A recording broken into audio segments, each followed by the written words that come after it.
Sermon 7, February 8th, 1916. Another day passed, and the seventh night fell, and the dead came again, this time with pitiful gestures, and said, "We forgot to mention one thing, that we would like you to teach us about men."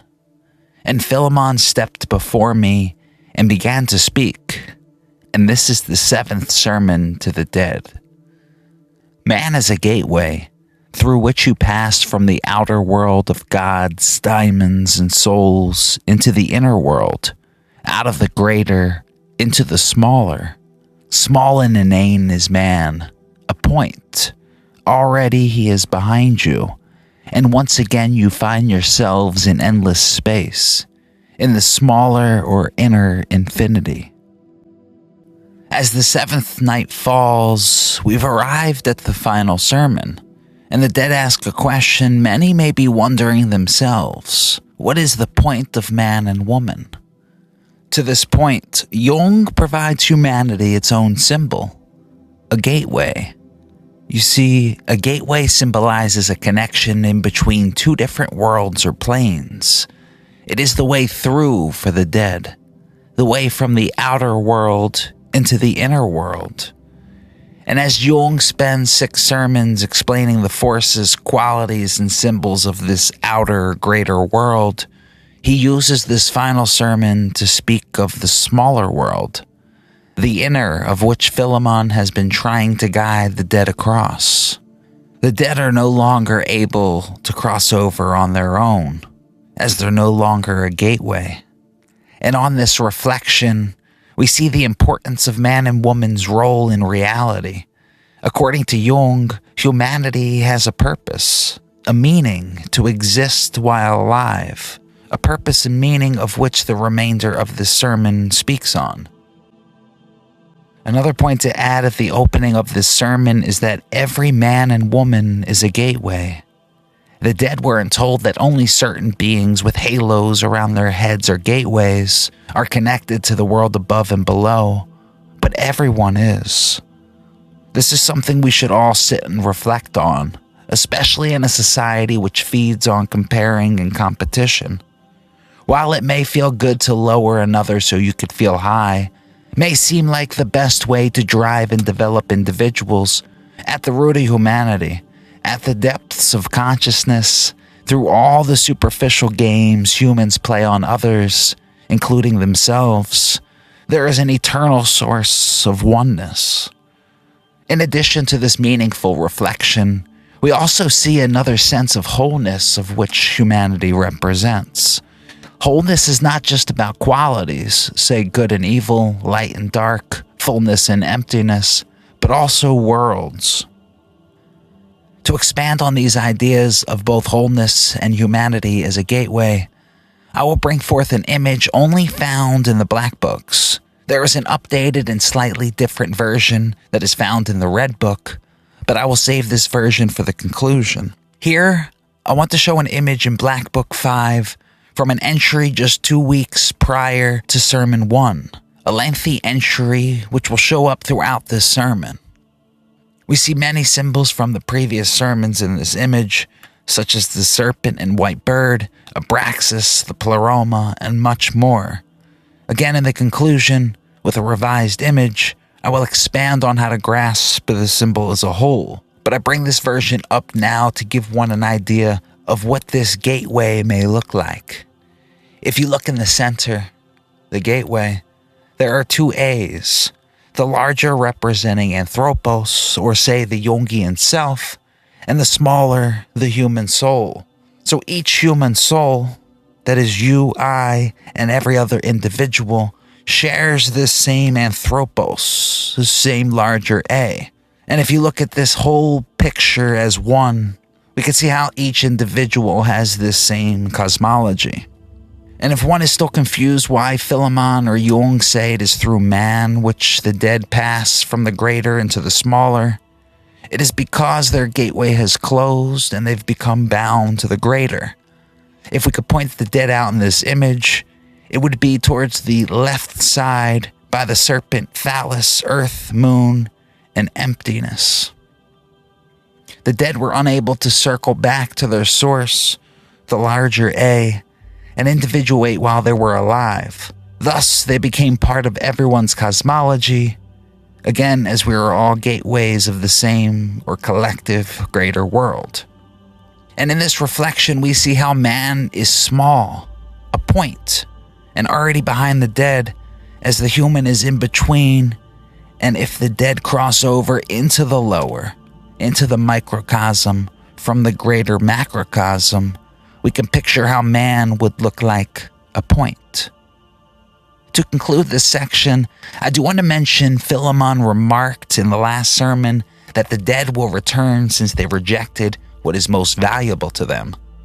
Some may believe that humanity, man and woman, were the valuable rejection that Philemon refers to at the end of Sermon 6, but we know that the dead have not rejected man.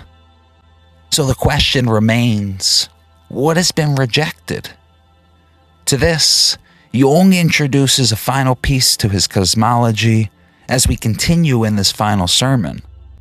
At immeasurable distance, a lonely star stands in the zenith. This is the one God of this one man. This is his world, his pleroma, his divinity. In this world, man is Abraxas, the creator and destroyer of his own world. This star is the God, the goal of man. This is his one guiding God. In him, man goes to rest.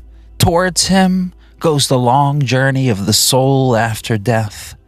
In him, everything that man withdraws from the greater world shines resplendently. To this one God, man shall pray. Prayer increases the light of the star. It throws a bridge across death. It prepares the life of the smaller world and assuages the hopeless desire of the greater.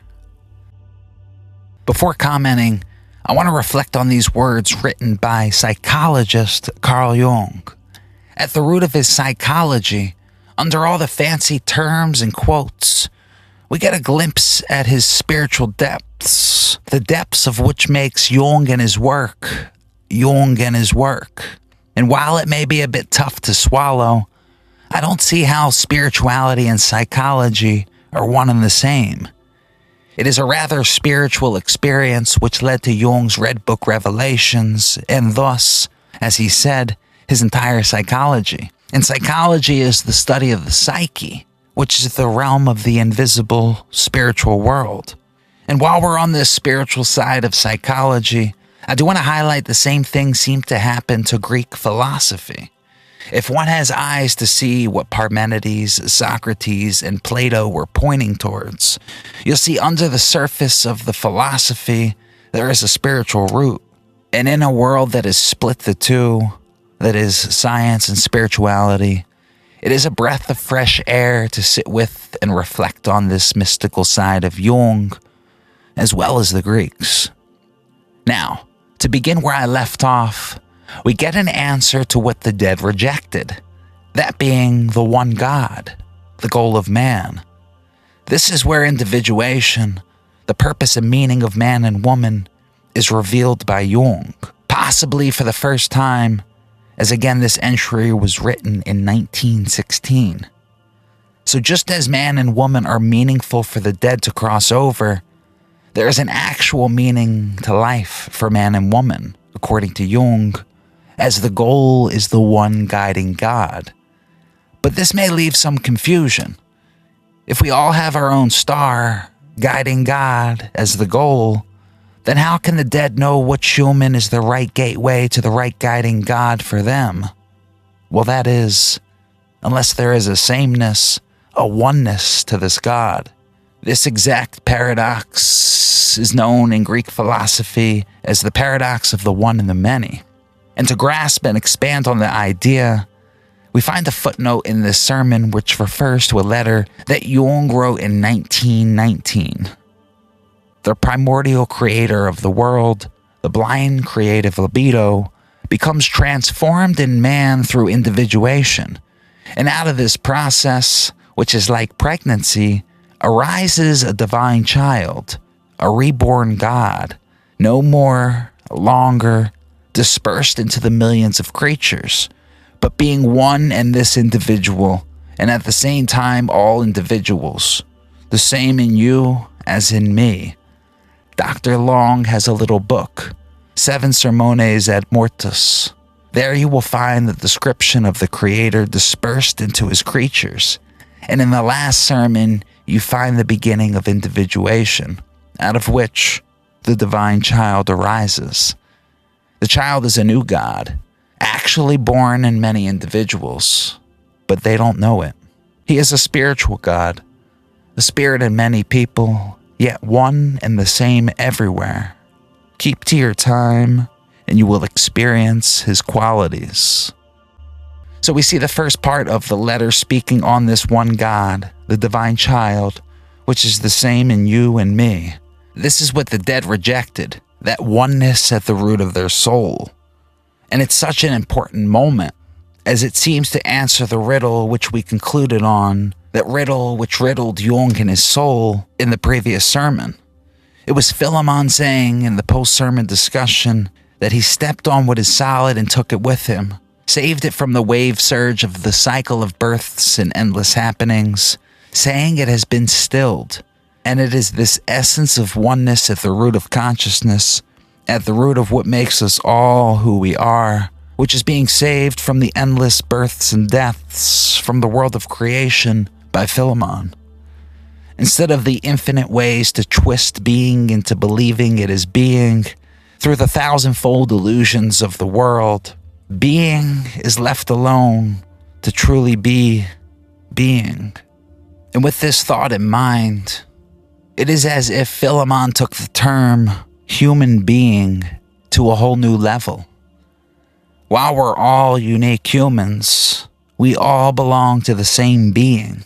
And as Jung earlier remarked, if you keep to your time, you will experience his qualities. We could see how this connects back to an earlier quote from the first sermon, where Jung says, "Therefore, you must not strive for what you conceive as distinctiveness, but for your own essence. At bottom, therefore, there is only one striving, namely the striving for one's own essence." Now, another point I want to add to this section in the sermon is the idea of prayer. As Jung has said, prayer is of no use to the gods, especially Abraxas, throughout the sermons. Yet we notice that he focuses this activity now on a one God, this new God that is born through individuation, the divine child. And Jung says that prayer is essential as it throws a bridge across death and heals the above and below, or greater and smaller. This puts a whole new perspective on the idea of prayer. If you think about it, most see prayer as a way to enliven, enlighten, provide some means to one's outer or greater world. But according to Jung, the only true use and purpose of prayer is for the inner, the smaller, the invisible light of one's being. And to conclude this section, it is at the zenith where Jung places this star, this God. A zenith represents a high point, the pinnacle, the true goal of life. But as it may be tempting to focus on this goal, Jung continues to embrace the idea of living life. It is through one's life where the goal is reached. As Jung's soul says to him in the Black Book entry which provided the previous image of Jung's cosmology, only by living life can you free yourself from it. So live it to such a degree that it benefits you. To the degree that you live it, you also fall victim to the power of Abraxas and his dreadful deceptions. But to the same degree, the star God in you gains in longing and power, in that the fruit of deception and human disappointment falls to him. Pain and disappointment filled the world of Abraxas with coldness. All of your life's warmth slowly sinks into the depths of your soul, into the midpoint of man, where the far blue light of your one God glimmers. Speaking on this far blue starlight of your one God, Jung concludes Sermon 7, when the greater world turns cold, The star shines. Nothing stands between man and his one God, so long as man can turn his eyes from the flaming spectacle of Abraxas. Man here, God there, weakness and nothingness here, eternally creative power there. Here nothing but darkness and clammy cold. There, total sun.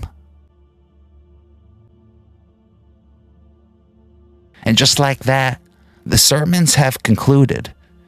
Philemon or Jung says there is nothing that stands between the individual and their one God. That is only if one can turn their eyes from the flaming spectacle of Abraxas.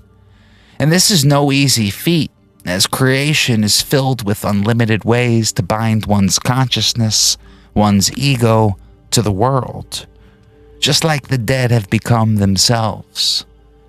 One such way, one eternal force which binds one's soul to the flaming spectacle of Abraxas, is fear. And we find another quote from the same entry, again found in Black Book 5 and the Appendix C in the Red Book, on this notion of fear. If you flee Abraxas from fear, you escape pain and disappointment and remain terrified. That is, out of unconscious love, you cling to Abraxas, and your one God cannot catch fire. But through pain and disappointment, you redeem yourself, since your longing then falls on its own accord like a ripe fruit into the depths, following gravity, striving towards the midpoint, where the blue light of the star God arises. I love this section because outside all the imagery and symbols, Jung is saying that one's God cannot catch fire unless one can not only work through fears, but also accept pain and disappointment. The exact opposite of what most leaders and influencers promote today. We spoke about this throughout the sermons, especially in the last, as the way to truth and love, the way of individuation, is not for the weak. Not only do you have to make a sacrifice, but following the sacrifice, you must keep walking through the pains and disappointments. And to provide one more quote from this same entry found in Black Book 5 and Appendices C in the Red Book, Jung's soul provides a final quote to help wrap up this final sermon. This one God is the kind, the loving, the leading, the healing. To him, all your love and worship is due. To him, you should pray. You are one with him. He is near to you, nearer than your soul. I, your soul, am your mother, who tenderly and frightfully surrounds you. I prepare good things for you and poison for you. I am your intercession with Abraxas. I teach you the arts that protect you from Abraxas. I stand between you and Abraxas, the all-encompassing. I am your body, your shadow, your effectiveness in this world, your manifestation in the world of the gods, your effulgence, your breath, your odor, your magical force. You should call me if you want to live with men, but the one God if you want to rise above the human world to the divine and eternal solitude of the star. And with that, I'll conclude the final sermon, but much more is on the way as we continue with Philemon, the dead, and Jung for a final post-sermon discussion. It begins, but when Philemon had finished, the dead remained silent. Heaviness fell from them, and they ascended like smoke above the shepherd's fire, who watches over his flock by night. Just like that, the post-sermon discussion with the dead has concluded, as they crossed over, no longer bound to the earth, and entered into the smaller. And as they are free, into the inner, the microcosm, we are left with Jung and Philemon to conclude the series. Jung begins the post-sermon discussion in the Red Book by turning to Philemon and asking, "Illustrious one, you teach that man is a gateway through which the procession of the gods passes. through which the stream of life flows, through which the entire future streams into the endlessness of the past. Philemon answers, these dead believed in the transformation and development of man. They were convinced of human nothingness and transitoriness. Nothing was clearer to them than this, and yet they knew that man even creates its gods, and so they knew that the gods were of no use. Therefore they had to learn what they did not know, that man is a gateway through which crowds the train of the gods and the coming and passing of all times.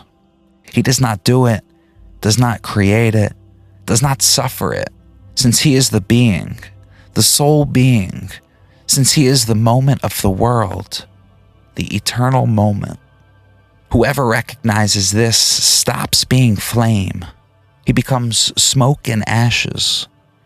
He lasts and his transitoriness is over. He has become someone who is. You dreamed of the flame as if it were life, but life is duration. The flame dies away. I carried that over. I saved it from the fire. That is the son of the fire flower. You saw that in me. I myself am the eternal fire of light. But I am the one who saved it for you, the black and golden seed and its blue starlight. You eternal being, what is length and brevity? What is the moment and eternal duration? You, being, are eternal in each moment. What is time? Time is the fire that flares up, consumes, and dies down. I saved being from time, redeeming it from the fires of time and the darkness of time, from gods and devils. It could be tough to know when it's a good point to stop and make commentary. In this case, I believed it's best to hear it all together before breaking it apart. I will go slowly, rereading each paragraph and providing quick commentary. Philemon began, these dead believed in the transformation and development of man. They were convinced of human nothingness and transitoriness. Nothing was clearer to them than this, and yet they knew that man even creates its gods, and so they knew that the gods were of no use. Therefore they had to learn what they did not know, that man is a gateway through which crowds the train of the gods and the coming and passing of all times. Philemon is speaking here on the fact that the dead's knowledge of humanity was incorrect.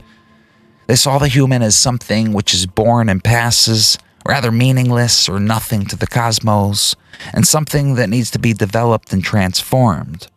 Obviously, Philemon presents another image, one where humanity is of a greater whole, not only of the gods, but also of all time. This idea of why the dead were wrong about the individual, specifically the transformation and development of humanity, makes sense as we continue. He does not do it, does not create it, does not suffer it, since he is the being, the sole being, since he is the moment of the world, the eternal moment. Whoever recognizes this stops being flame. He becomes smoke and ashes. He lasts and his transitoriness is over. He has become someone who is.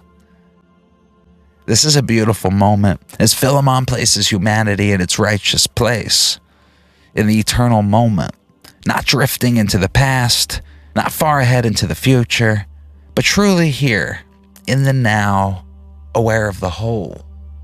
That's someone who is. And someone who is not only is a part of a greater whole, but also does not strive to develop or transform, as they are already one who is. That being, the sole being. This isness is something that lasts and is not transitory. As he says, one who recognizes this stops being flame and becomes smoke and ashes. And just this point of the flame is expanded on as we continue. You dreamed of the flame as if it were life, but life is duration. The flame dies away. I carried that over. I saved it from the fire. That is the son of the fire flower.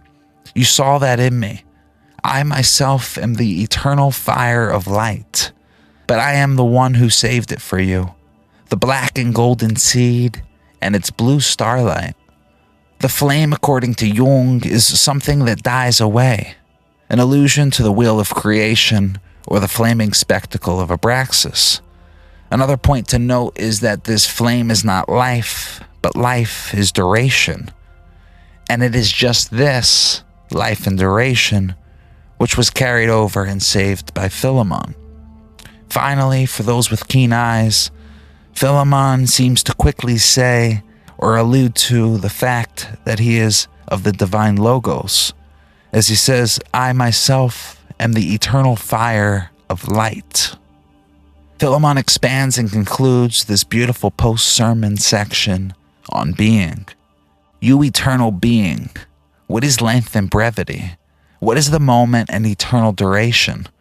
You being are eternal in each moment. What is time? Time is a fire that flares up, consumes, and dies down. I saved being from time, redeeming it from the fires of time and the darkness of time, from gods and devils. This final piece says it all. Philemon speaks on the eternal being which was saved. He speaks on time as a fire that flares up, consumes, and dies down. He is summarizing everything in which he has attempted to get across, and it all points to the point of individuation. As someone who is someone who is individuated, one who is eternal in each moment. Now, to conclude this section, I want to bring forth a fragment of Parmenides, which is hauntingly similar to Philemon in this and the previous sermon's dialect. Parmenides wrote in his poem concerning nature, there is only one tale of a path left to tell, that is. And along this way there are many, many signs that as well as being birthless, it's also deathless and whole and of a single kind and unmoving, and neither is it incomplete. So Parmenides presents one path, a path of which he calls that is, and he says that the signs of it are being birthless and deathless as well as being whole, of a single kind, unmoving, and complete. And looking at what Philemon says here in the previous sermon, we see that Philemon says he's saved being from time, from birth and death, stilling the wheel or stopping its motion, and that one becomes one who is. If there's anything that's off, he says, who is, while Parmenides says, that is. And just to add one more example to this rather obvious connection, Parmenides' poem begins by taking a trip into the underworld, and he's presented all of his information, such as this quote by a goddess. While Philemon is not a goddess to Jung, both Parmenides and Jung speak on the same idea that was provided to them, through them, by another being or spirit. It's just my humble opinion that Jung and Parmenides are speaking of this same essence, both provided by a logos outside of their own subjective thought. If there was ever a moment to connect Jung with the Greeks, this seems to be the greatest example. After this, Jung has a final question, a question that I'll end this final post-sermon discussion with, as he asks Philemon, illustrious one, when will you give me the dark and golden treasure and its blue starlight? Philemon responds, when you have surrendered everything that wants to burn to the holy flame.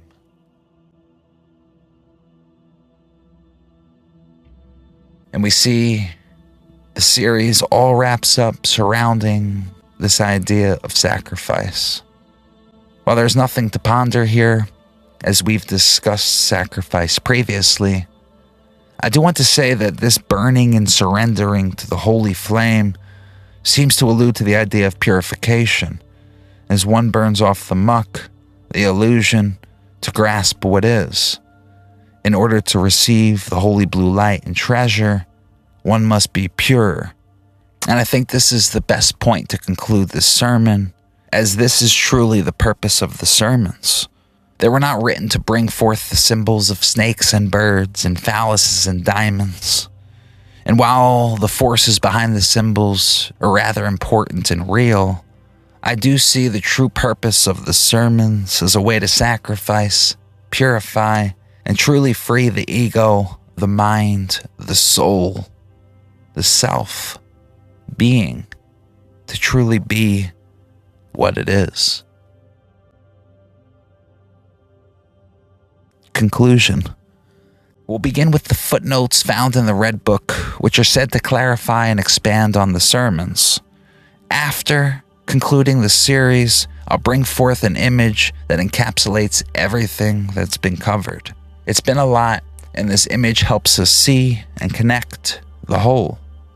But first, we'll begin with a footnote found in the Red Book just after Philemon responds to Jung's final question.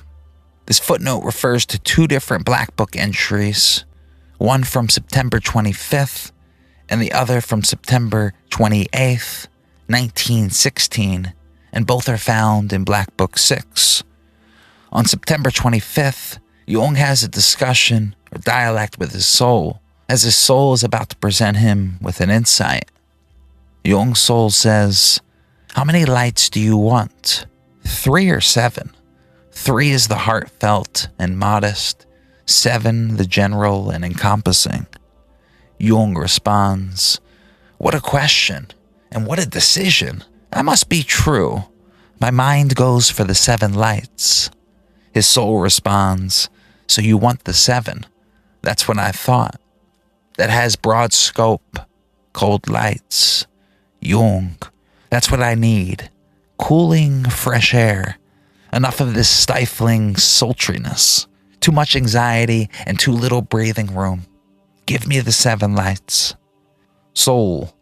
The first light designates the pleroma. The second designates Abraxas. The third, the sun. The fourth, the moon. The fifth, the earth. The sixth, the phallus. The seventh, the stars.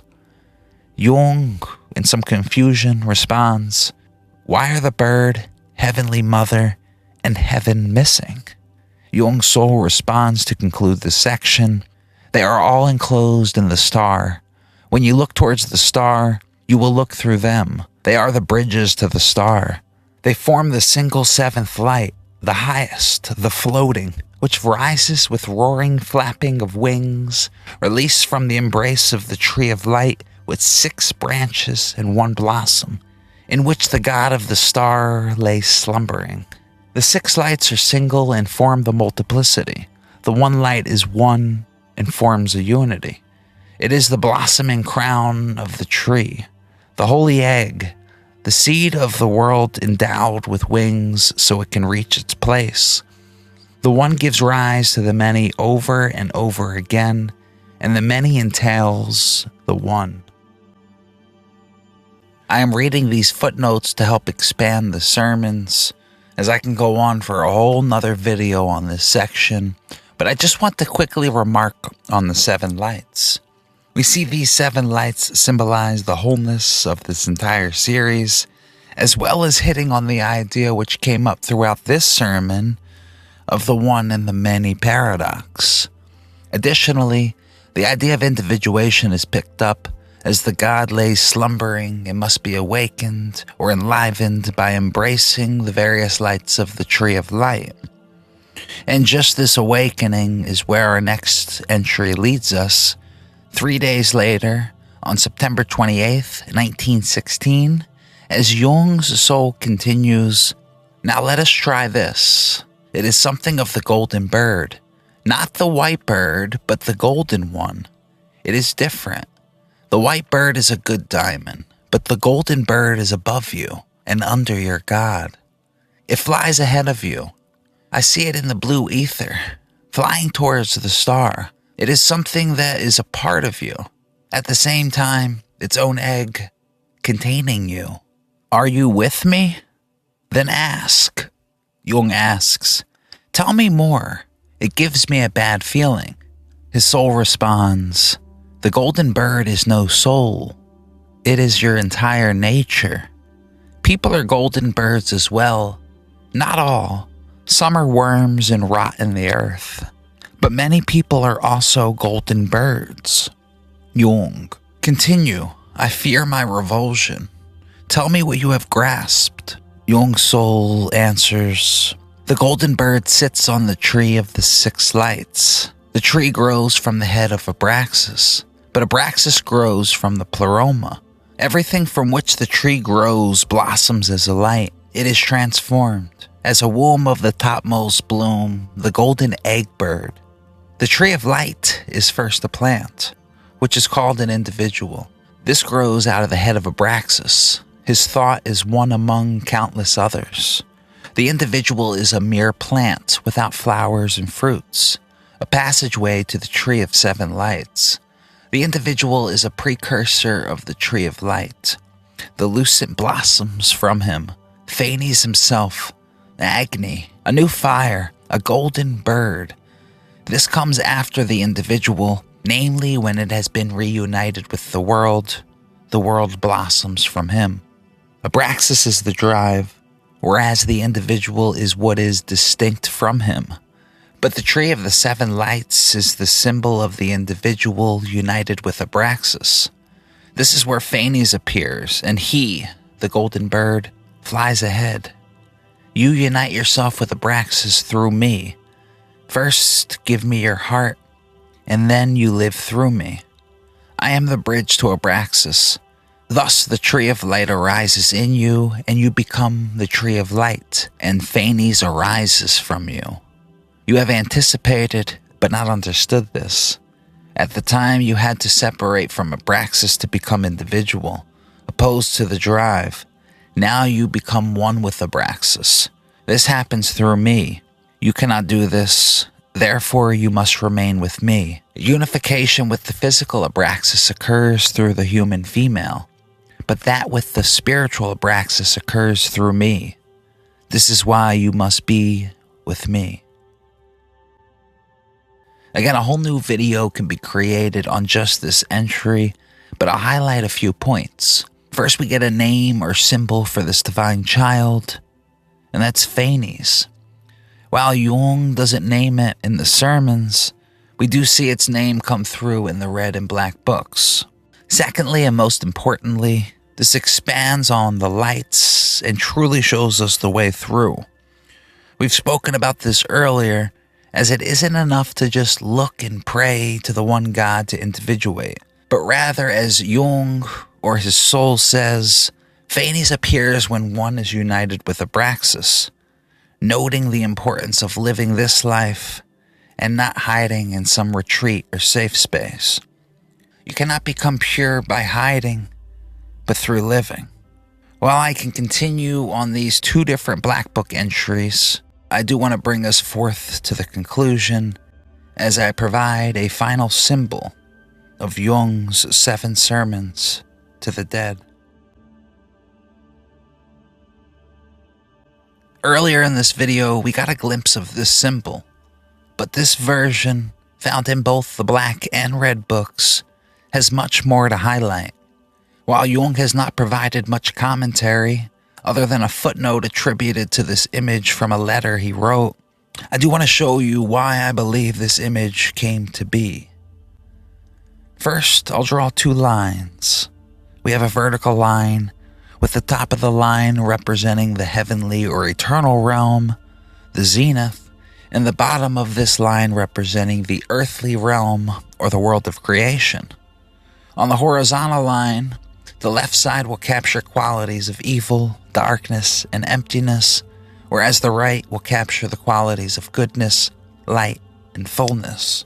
And if you haven't noticed, I do want to point out that this represents a rather cosmic quaternio, as we see 2 separate opposing opposites all united and connected to each other. Now, to add some symbols on the 4 sides of this quaternio, we'll start to see Jung's image revealed. To the dark and evil left side, we'll place the serpent and phallus.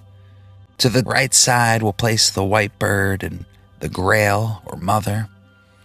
To the bottom, I'll place Abraxas in the tree of life, and at the top, Phanes in the tree of light. Now keep this image in mind, our cosmic quaternio, as we know that quaternials are mandalas. And what I'll bring forth is this symbol, which Jung said was his first ever mandala drawn. He named it Systema Munditotius, meaning the system of all worlds. While my hand-drawn quaternio introduces his first mandala, and I've spent the past 7 videos explaining it out, I'll leave it to Jung himself to describe it in full, as I'll use this moment to close out the series. In 1955, Jung wrote speaking on this mandala in a letter. It portrays the antinomies of the microcosm within the macrocosmic world and its antinomies. At the very top, the figure of the young boy in the winged egg, called Phanes, and thus reminiscent as a spiritual figure of the Orphic gods. His dark antithesis in the depths is here designated as Abraxas. He represents the Dominus Mundi, the lord of the physical world, and is a world creator of an ambivalent nature. Sprouting from him, we see the tree of life, labeled Vita, life, while its upper counterpart is a light tree in the form of a 7-branched candelabra, labeled Ignis, fire, and Eros, love. Its light points to the spiritual world of the divine child. Art and science also belong to the spiritual realm. The first represented as a winged serpent, and the second as a winged mouse, as a hole-digging activity. The candelabra is based on the principle of the spiritual number 3, twice 3 flames with 1 large flame in the middle, while the lower world of Abraxas is characterized by 5, the number of natural man, the twice 5 rays of his star. The accompanying animals of the natural world are a devilish monster and a larva. This signifies death and rebirth. A further division of the mandala is horizontal. To the left we see a circle indicating the body or the blood, and from it rears the serpent, which winds itself around the phallus as the generative principle. The serpent is dark and light, signifying the dark realm of the earth, the moon, and the void, therefore called Satanas. The light realm of rich fullness lies to the right, where from the bright circle, Frigus sive amore Dei, cold or the love of God, the dove of the Holy Ghost takes wing, and wisdom, Sophia, pours from a double beaker to left and right. This feminine sphere is that of heaven. The larger sphere, characterized by zigzag lines or rays, represents an inner sun. Within this sphere, the macrocosm is repeated, but with the upper and lower regions reversed as in a mirror. These repetitions should be conceived as endless in number, growing even smaller until the innermost core, the actual microcosm, is reached.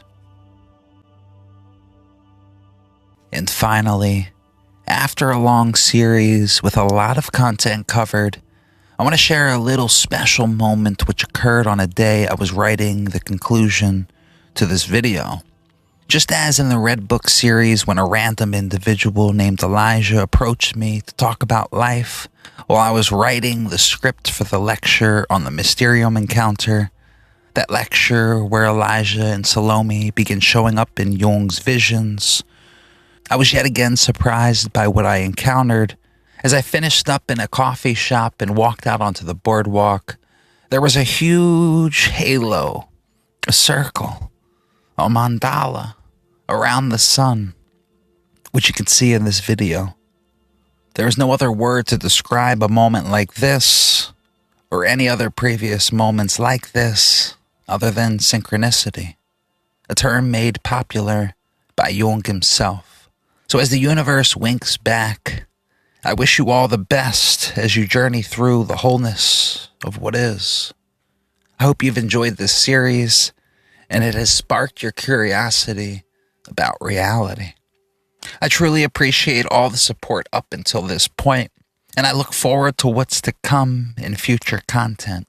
Until then, stay humble.